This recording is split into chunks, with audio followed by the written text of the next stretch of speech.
আসসালামু আলাইকুম। অনেকেই মাদিনা অ্যাগ্রো ফার্ম থেকে ম্যানুয়াল ইনকিউবেটর নিয়ে থাকেন।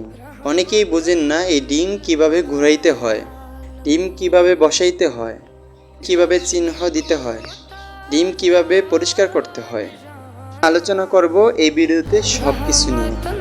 তবে এই ডিমটি সুন্দর করে আমরা জীবাণুনাশক দিয়ে সুন্দরভাবে ধুয়ে নিব এবং টিস্যু বা তোয়াইলা কিছু দিয়ে আমরা মুছে নিব।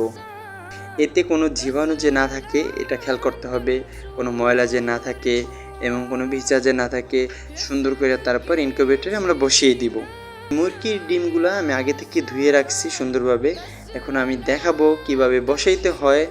তবে হাঁসের ডিম হোক, মুরগার ডিম হোক এবং তিতি মুরগার ডিম হোক, কোয়েলের ডিম হোক, সব একইভাবে আপনারা বসাইবেন। আশা করি বুঝতে পারছেন। মূলত এই ডিমগুলো ফুটে হয়েছে 21 দিনে, কিন্তু 20 দিনের দিন চেলিল হয়।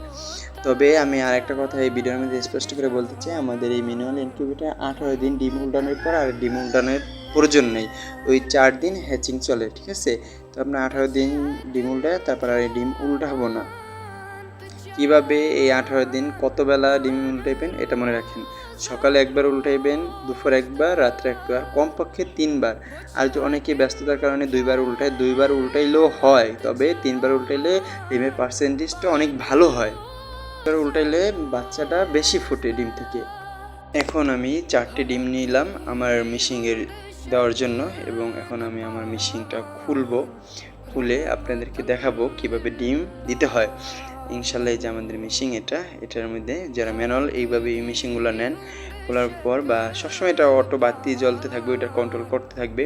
তবে আমরা এই যে এখন সুন্দরভাবে হালকাভাবে ধুয়ে দেব, জাস্ট ধুয়ে দিলেই হবে। এটা ধুয়ে দেওয়ার পর যখন 6 ঘন্টা হয়ে যাবে তখন আমরা সুন্দর করে 2 আঙ্গুল দিয়ে এই যে আমি দেখাইতেছি এইভাবে উল্টায় নিব, ঠিক আছে? উল্টে নেওয়ার পর হচ্ছে যা সুন্দরলি যেভাবে 2 আঙুল দিয়ে উল্টে দেবো, জাস্ট উল্টে দেবো। এটা দেওয়ার পর আমরা মেশিনটা ঝটপট বন্ধ করে ফেলবো। বন্ধ করার পর